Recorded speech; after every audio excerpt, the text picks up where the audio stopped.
Jewish groups in the GTA are calling for action after a third synagogue is shot at in less than a week. Nearly 60 crews out today filling potholes in city streets. The mayor's office says more than 43,000 have been patched up so far this year. And the GTA is getting a taste of spring today with double-digit temperatures. We'll find out how some residents are enjoying the warm weather and how long it's expected to stick around. This is Live at 5.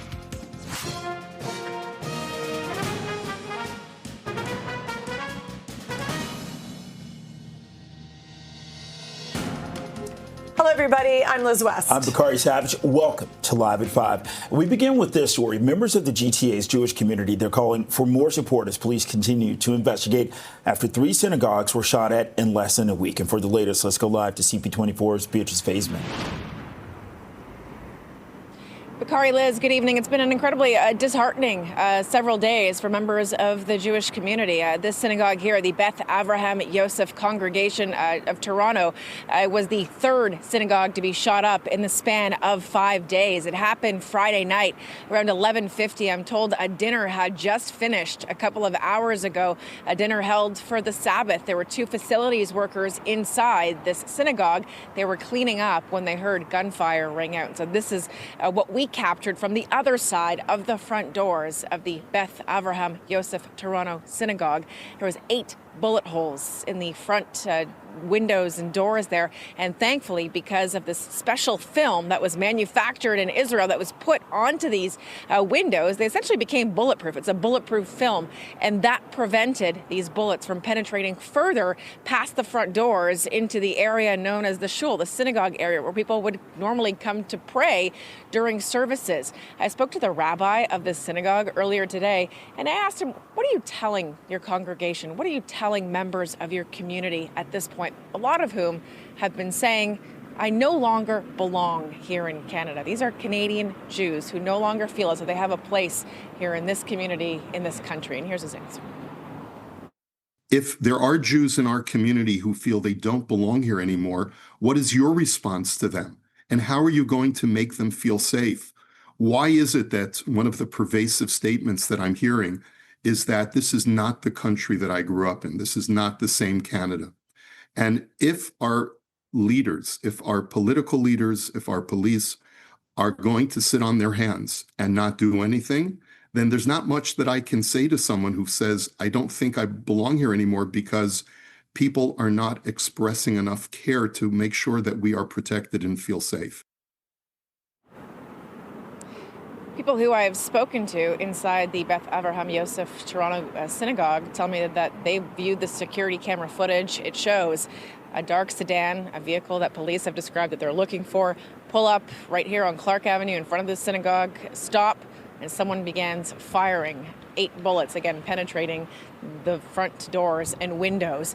Just within minutes later, within the half hour, let's say, a second synagogue up near Bathurst and Glencairn also shot up, and now police in both York and Toronto working together to figure out if it's the same suspect or suspects, the same perpetrators. And if it is, I mean, certainly they're asking for as many people to come forward with information as possible. When it comes to how people in the community here in Vaughan are feeling, disheartened, heartbroken, disgusted, to be frank, but they tell me they are resilient, they are not fearful, and they will continue to gather, to meet with friends, with family, and come to their places of prayer and worship to continue being a proud Jew. Here's some reaction. It's disgusting. I think I don't have words for it. You know, it leaves you with an ache and a heaviness, you know, that people can be so bigoted. And it leaves you with a very sad feeling. But, we're strong, we brush it aside, and we just move on. The Jewish community do contribute a tremendous amount to the city in many, many ways, the very positive ways, and they don't deserve this kind of treatment at all. And again, we heard from Vaughan's mayor, Stephen Del Duca, over the weekend that he also spoke to congregants here at this synagogue who also say, I have no place here anymore. The Canada that I grew up in is not recognizable to me anymore. And so that's why, like the rabbi's doing, there's calls for political leaders, for police, for just members of society and the community at large to come together and support Jewish communities across the GTHA. If you have any information to help police in this investigation, give them a call. Back to you. Okay, CP24's Beatrice Vaisman reporting live. Bullet holes also riddled the entrance of North York's Temple Emmanuel. It was shot at last Monday on Purim. That's a holiday celebrating the resilience of the Jewish people in the face of hatred. The synagogue's rabbi says it was hit by at least 20 shots after congregants had left for the night. Congregants are feeling hurt, vulnerable, angry, that this happened. And a synagogue, it's a home. It's the second home. It's a home for our community. And that this had happened has been very painful for them. It's not that we weren't aware that it is happening around town. It hadn't happened to us, but now it has.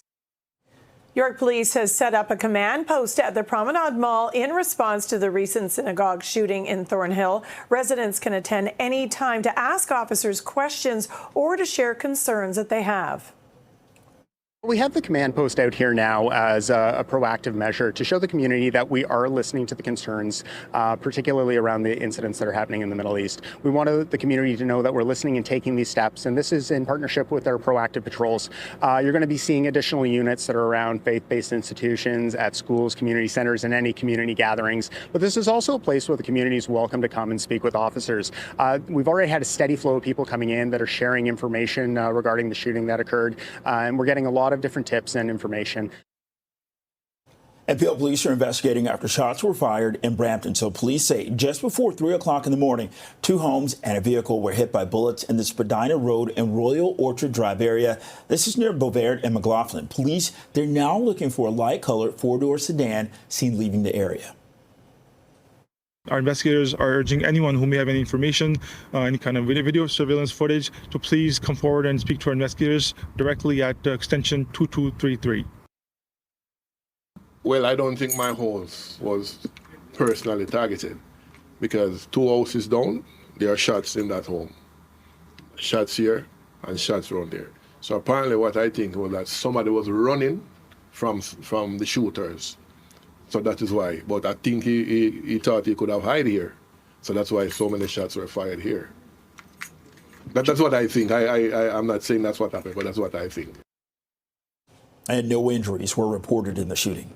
All right, now let's check on the commute with CP24 traffic specialist Adjoa Nsaya-Yeboah. Adjoa? Well, thank you so much, Liz. And we are dealing with a few problems if you're starting your commute this hour. We'll start out with issues impacting the drive on the 401 eastbound. Just as you make your way in the express, it started with a vehicle fire. Fire is out, but this is the eastbound 401 through Akil. Right lane and shoulder is blocked. And if you're in the collectors, no relief because the left lane is blocked. And because of this situation, it's still very, very slow from about Dixie in the collectors. And then if you're on the 403, we had some problems on the westbound lanes of the 403 approaching here, Ontario. Collision was in the left lane. It looks like everything just cleared. And a minor problem. This is on the southbound lanes of the 427 happening in the express. Just as you make your way through Dundas, stalled dump truck blocking the right lane as well as the right shoulder. This CP24 traffic report is brought to you by 407 ETR. Enjoy the journey with a stress-free commute. Sending it over now to Samantha TC at the TTC Transit Control Center. Good afternoon, Samantha, and happy Monday. Just checking in to see if things are moving smoothly on TTC. Afternoon, Adjoa. So I am happy to report that things are moving well for us this evening with no major delays reported on any of our subway or LRT routes. Now, turning over to our streetcar service, a detour you should be aware of. The 506 Carlton streetcars are diverting eastbound around the intersection of University and Gerrard because of police activity in that area. So if you are traveling, make sure to leave yourself some extra time.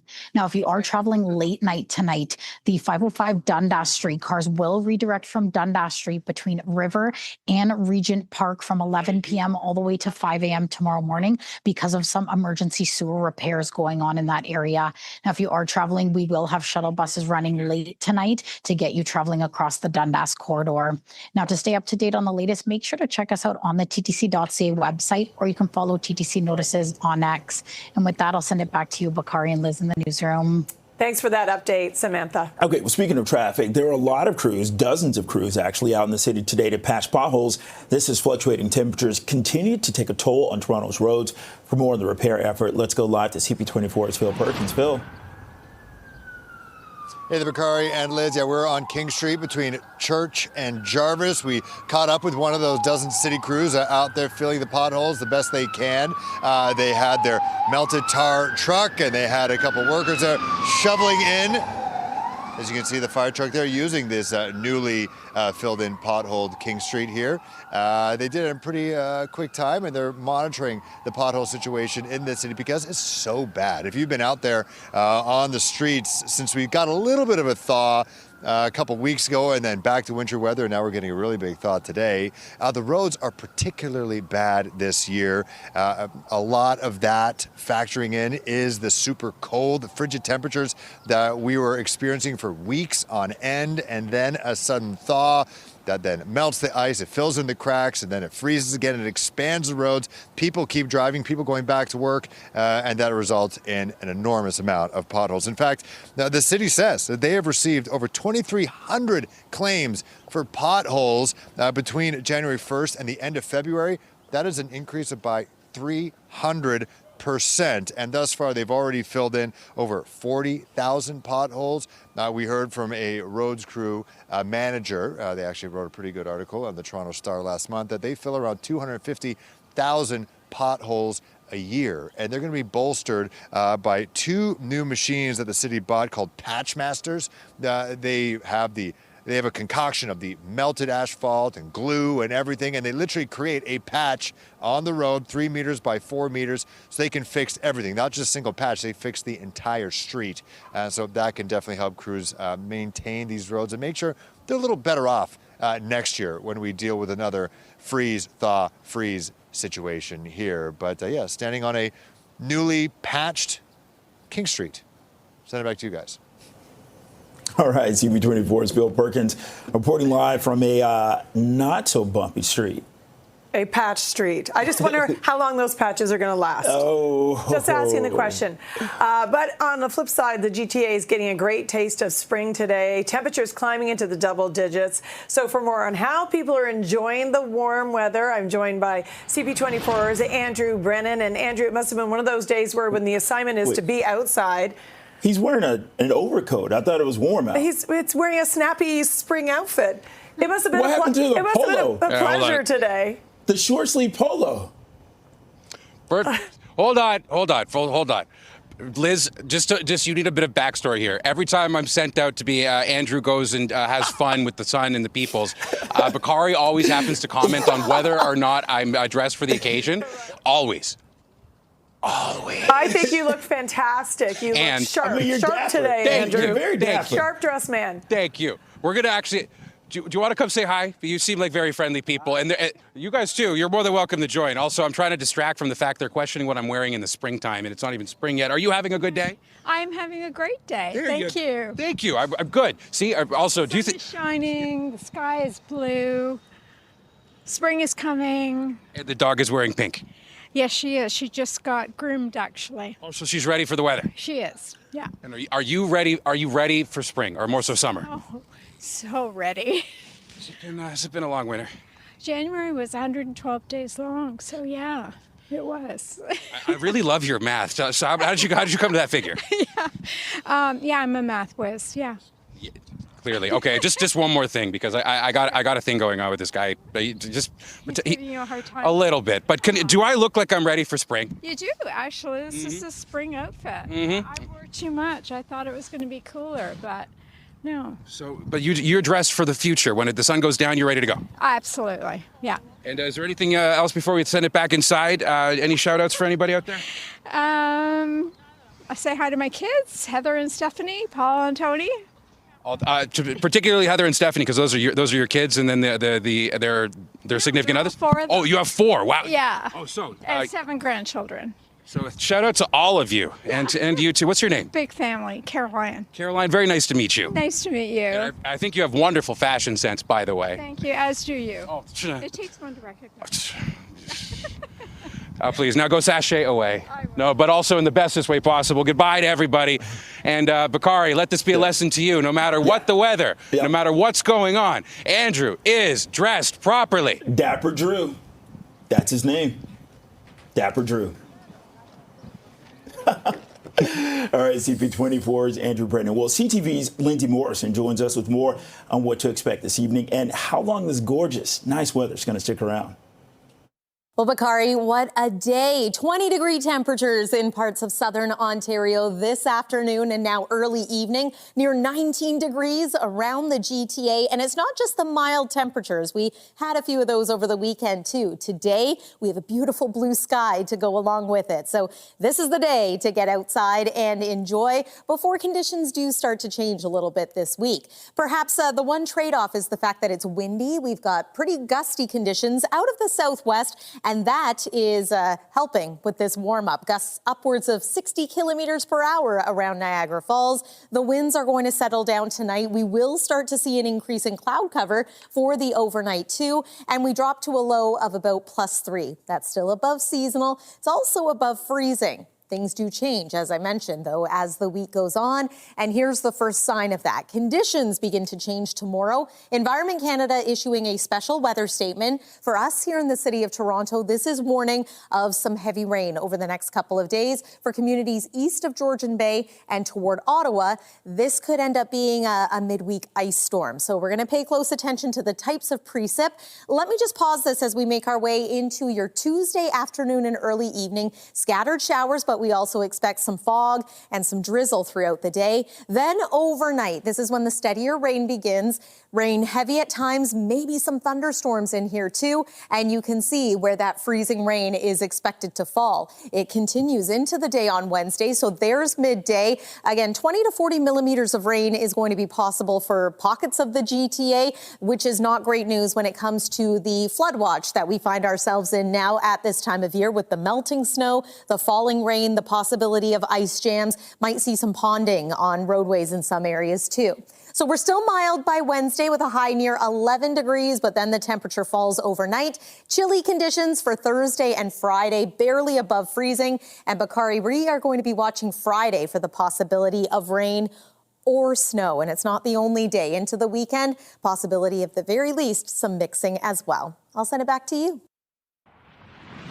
Yeah, and Hamilton police are warning of extremely unsafe ice conditions. This after 2 youths fell into the city's harbor and 4 more jumped in to save them. Police issued this warning online after 2 people fell through the ice that was near Pier 7 Boardwalk on the western edge of Lake Ontario. One youth who was submerged briefly was taken to hospital for assessment, while the others were assessed by paramedics at the scene. Now, police say the pair who originally fell in the water were warned to get off the ice. Right now it's 5:18, 19 degrees. This is Live at 5. And coming up, a suspect has been arrested after someone drove a snow-clearing vehicle into the ambulance bay at SickKids today.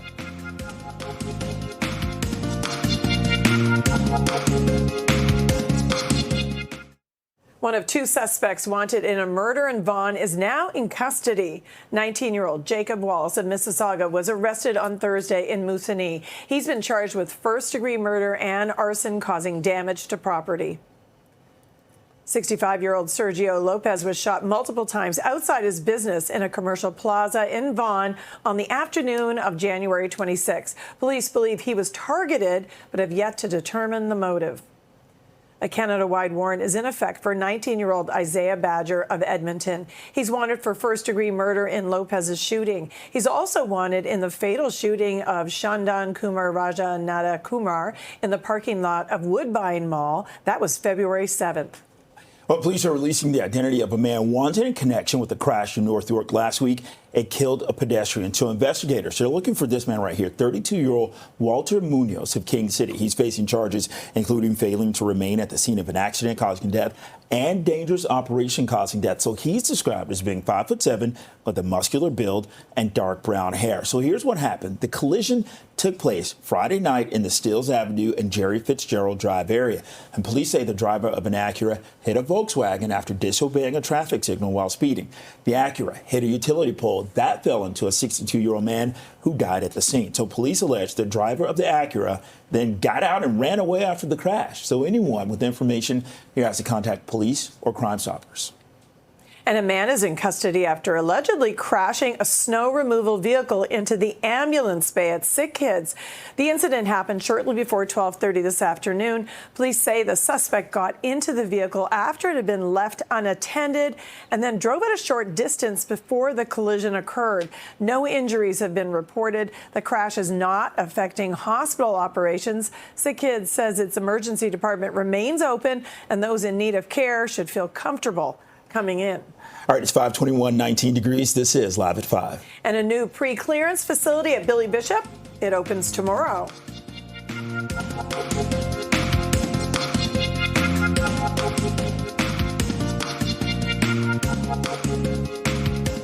Well, travelers flying south of the border from Toronto's Island Airport will soon be able to take advantage of a program meant to make their trips a little smoother. A new pre-clearance facility at Billy Bishop. It opens tomorrow.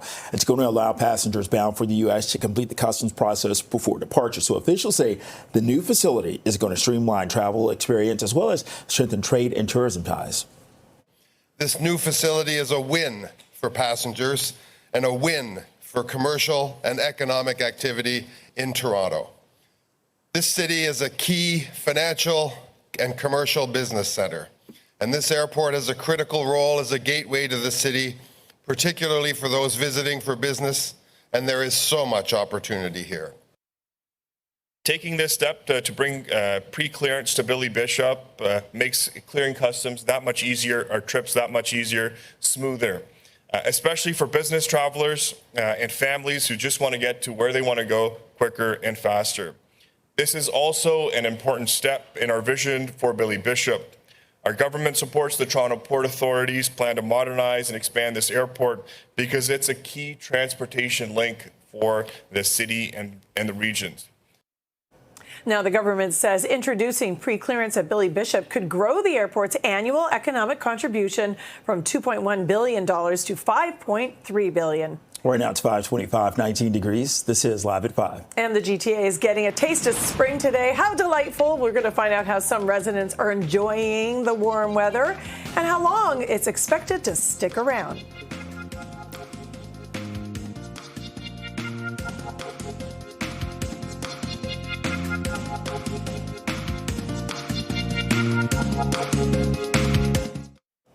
And Jewish groups in the GTA calling for action after a third synagogue is shot at in less than a week.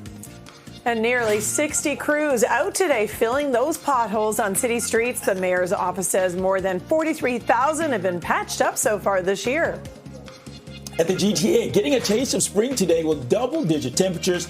We're going to find out how some residents are enjoying the warm weather and how long it's expected to stick around. This is Live at 5.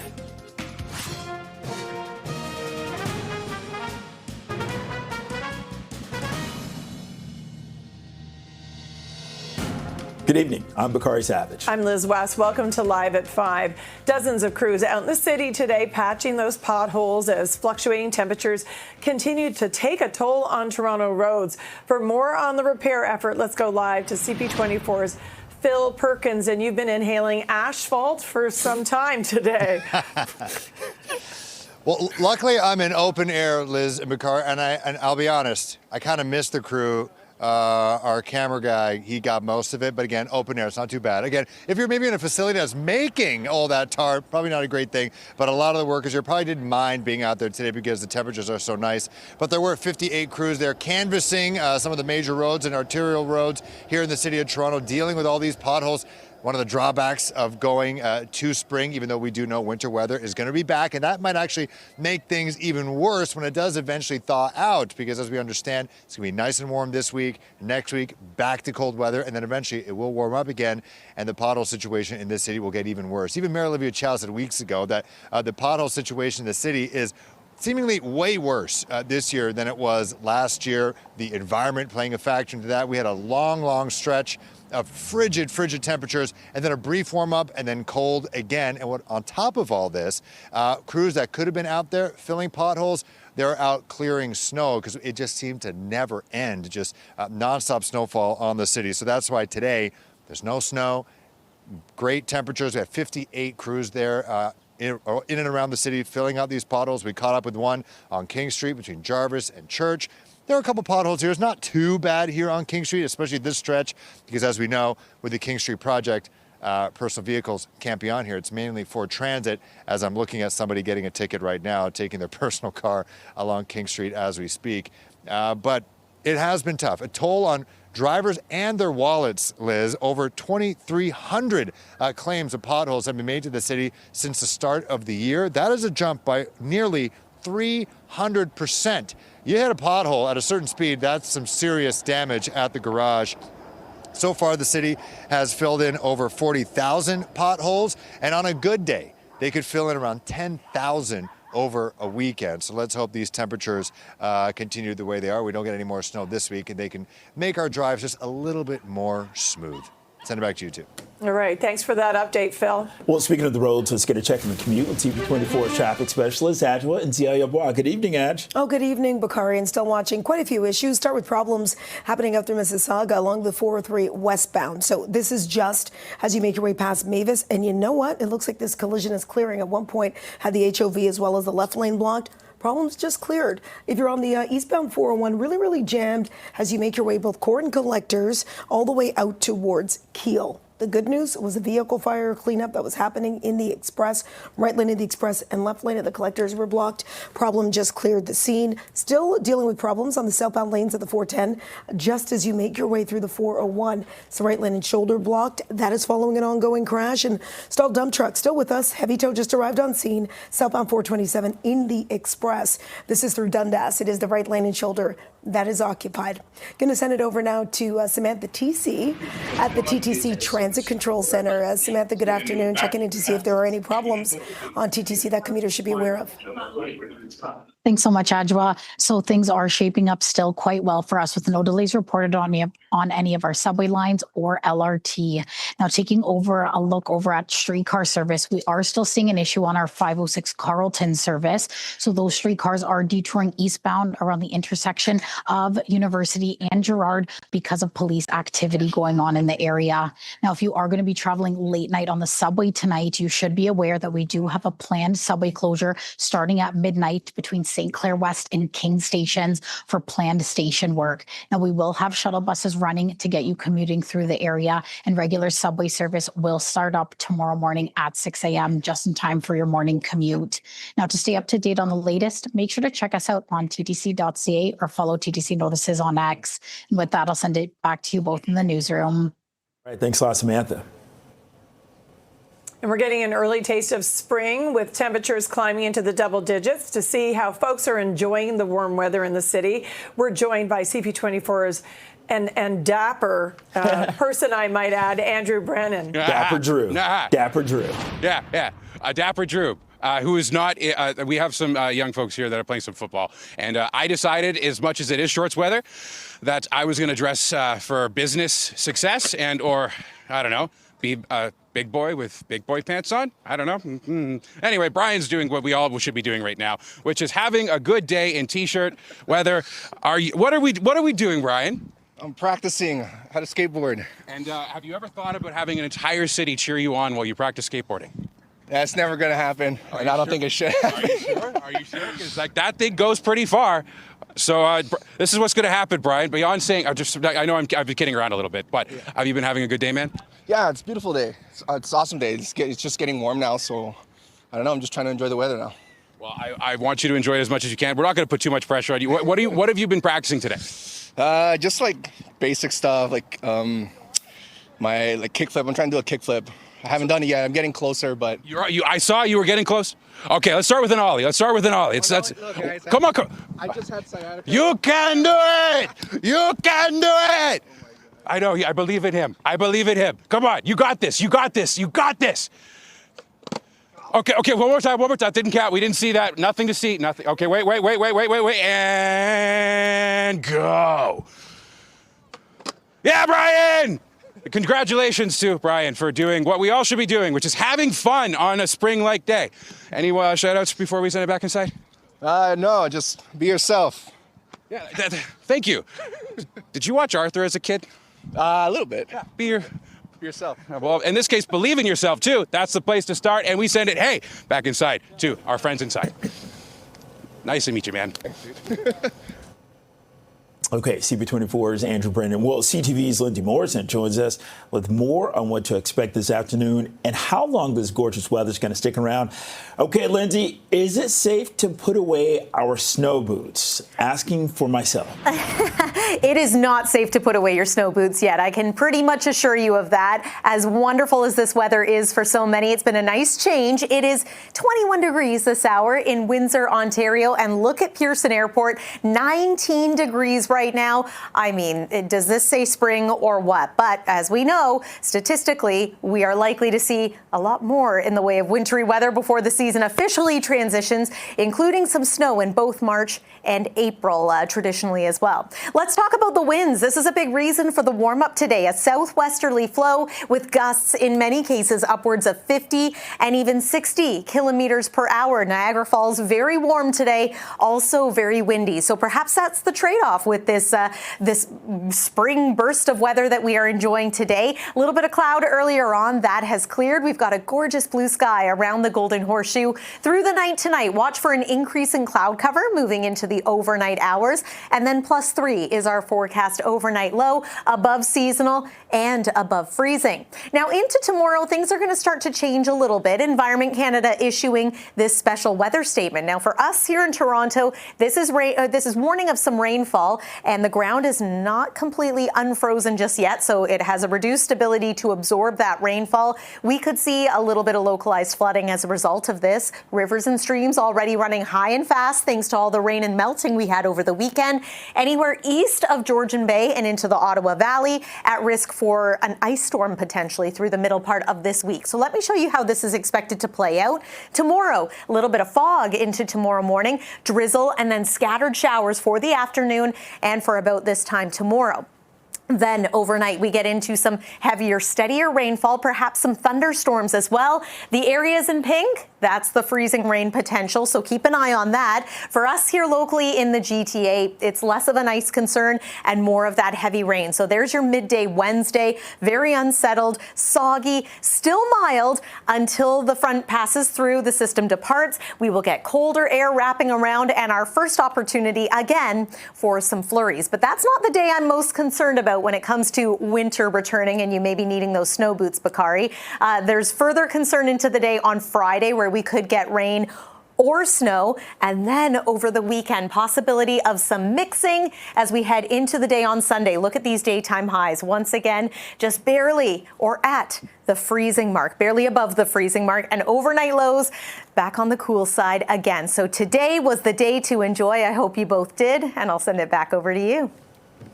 Okay, thanks a lot, Lindsay. Yeah, all right. The time is 5:40. It is sitting at a glorious 19 degrees. This is Live at 5. And coming up, Jewish groups in the GTA calling for action after a third synagogue is shot at in less than a week.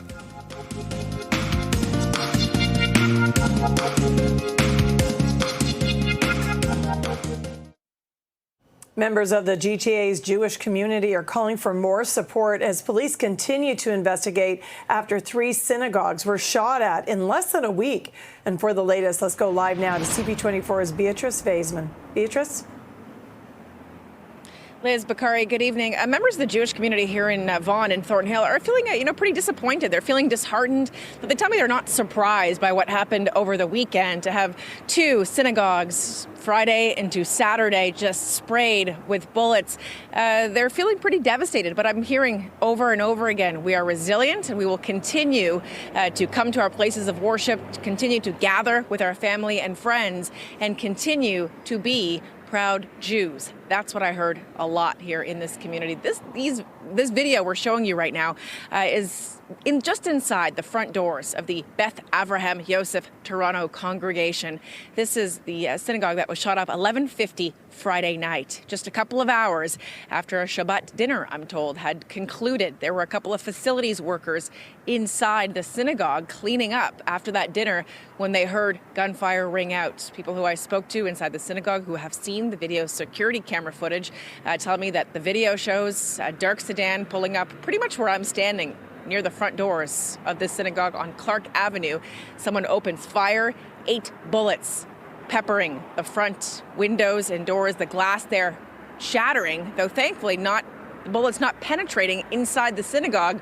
Why? Because there's a bulletproof film that was put on these doors and windows about 10 years ago to prevent the gun violence from having deep impacts when it comes to injuries. Thankfully, no one was injured in this situation, but certainly the rabbi of this synagogue, who I spoke to earlier today, he wants people to step up. He wants police to step up, their leaders, and he wants political leaders to step up as well to provide more support to Vaughan, Toronto, and Canada's Jewish community. Listen. Our pervasive message to our community is this is nothing new.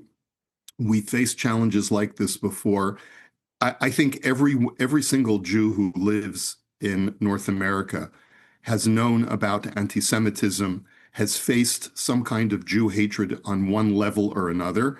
This is just a higher level of anti-Semitism that Canadian Jews have faced, I think, in most people's lifetimes. There are a number of people who are starting to express the idea that maybe we don't belong here anymore. That is precisely what the Jew haters would like Jews to feel. That's the second time we've heard that sentiment in the last couple of days. Vaughan's mayor, Stephen Del Duca, on Saturday was here talking to members of this congregation, saying that he heard repeatedly from people who are expressing, I don't belong here anymore. These are Canadian Jews who no longer feel like they have a place here. Never mind in our country, but in Thornhill, a community, one of the largest Jewish communities in this entire country. The people that I've been talking to as well, and you'll hear one woman say in a moment, she says it's a good thing her parents are no longer alive. They are Holocaust survivors, and this would have been deja vu for them once again. The video on your screen right now showing another incident, Bathurst and Glencairn, that happened just minutes after bullets sprayed the front of Beth Avraham Yosef. In that case as well, thankfully, no one injured. Toronto Police, York Police, now working together to see if there's anything in common between these two incidents, to see if it's the same people or person responsible for them. Here's some reaction from Vaughan's Jewish community. I'm not stopping. No. In fact, I was at our synagogue this morning. We do a knit thing, and you got to keep going. You can't let these people get away with this. You know, they're not going to scare me. You know, I'm out there. I had one person say to me, you know, you have an Israeli flag on your back. And I said, isn't that like a target on your back? I said, we always have a target on our back. We just live with that. Both of us were saying, thank God our parents aren't here to witness this because it's deja vu.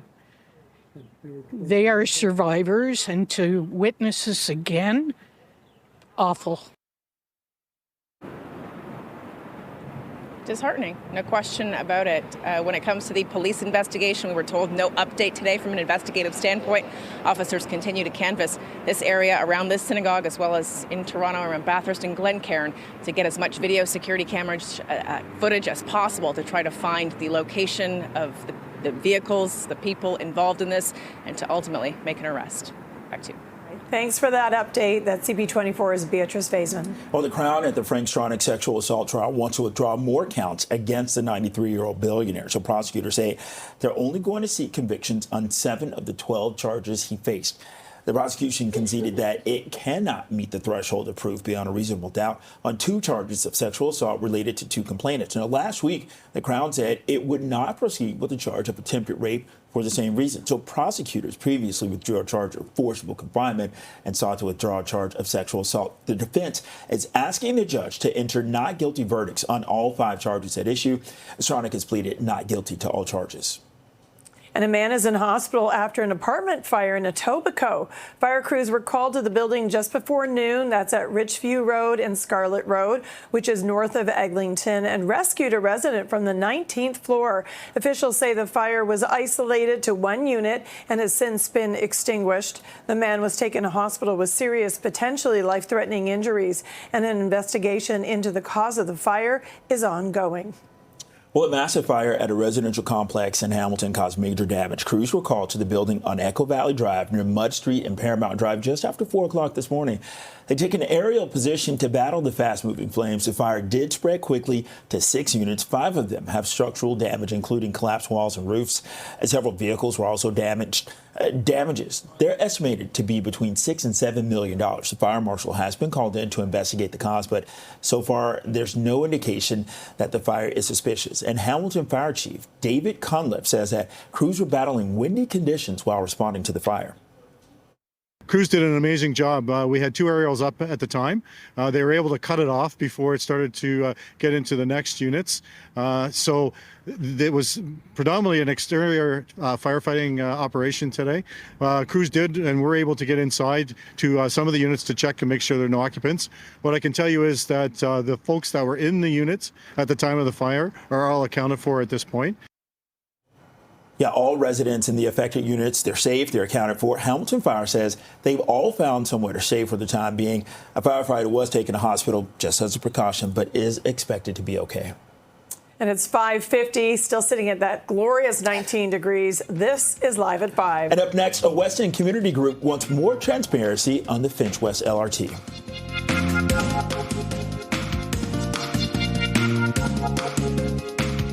A West End community group has written a letter to the TTC and Metrolinx calling for more transparency involving issues with the new Finch West LRT. Jane Finch, Action Against Poverty, says Line 6 has not performed up to what it was promised since it opened in early December, citing issues with reliability and speed. The group wants a detailed plan to address the issues, including signal priority improvements. When we tested it at Metrolinx, we also had tested it to speeds as high as 60 kilometers per hour. And so the TTC who operates it has the option of increasing that speed. But one of the things that I want to continue to work with the community on and the expectation is this is always a service that was going to be bedded in. It was going to get better and better over time as we test the service, as we get feedback from the community. And as a City of Toronto, implements the signal priority and some of the speed changes that could be possible, the length of a trip will definitely come down, as well as the convenience to and reliability for the riders. The city's been working on giving the Finch West LRT priority over vehicles at intersections in a bid to speed up the commute on the 11-kilometer, 18-stop route. And gas prices in the GTA, they continue to rise as the conflict in the Middle East intensifies. So the price of crude oil spiked to nearly $120 a barrel earlier today. That is the highest since 2022. Well, since the start of the war in Iran, GTA gas prices have gone from under $1.40 a liter to nearly $1.60. The president of Canadians for Affordable Energy is predicting gas prices will jump by another 8 cents a liter Wednesday. How do you feel about the price of gas right now? It's not cheap. Bad. Yes, bad. What are you expecting? I hope they told us the crisis in the Middle East, so hope it gets ease off soon. Yeah. So the better it ease off, the better for us. And the better for everybody, though. We're driving, and we're going to drive in any case. Well, U.S. President Trump posted today that oil prices will drop rapidly when the destruction of the Iran nuclear threat is over. So he says that temporarily high oil prices, they're a very small price to pay for the safety of the U.S. and the world. So MPs will gather on Parliament Hill to debate the Iran war this evening. It's 5:55, 19 degrees out. This is Live at 5. And coming up, why Mississauga is warning residents about a coyote known as Bunny.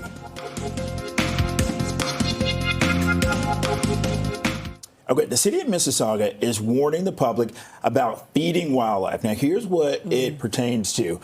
Because of sightings of Bunny, that's a coyote, which continue to be reported. Bunny is also known as Nubs and is often seen wandering around Mississauga and Etobicoke. Bunny's recognizable by her missing tail and has been appearing in plazas and neighborhoods. So the city says Bunny is what experts call a food-conditioned coyote, which means that she's learned to connect people, cars, and certain places with easy meals and access to food.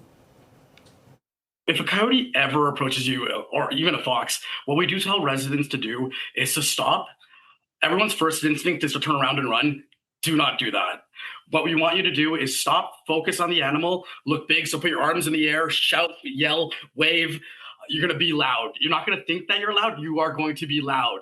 And that's usually good enough to get the coyote to move along. And then what you can do right after is report it on our coyote map or contact animal services to report your encounter with that animal. That would be easy for us because we do that every day in the newsroom anyway. Keep in mind, feeding wildlife in Mississauga can be expensive. You could get a fine between $365,000 and $100,000. It's 5:59, 19 degrees. This is Toronto's breaking news. CP24. Thanks for watching. CTV News at 6 is next.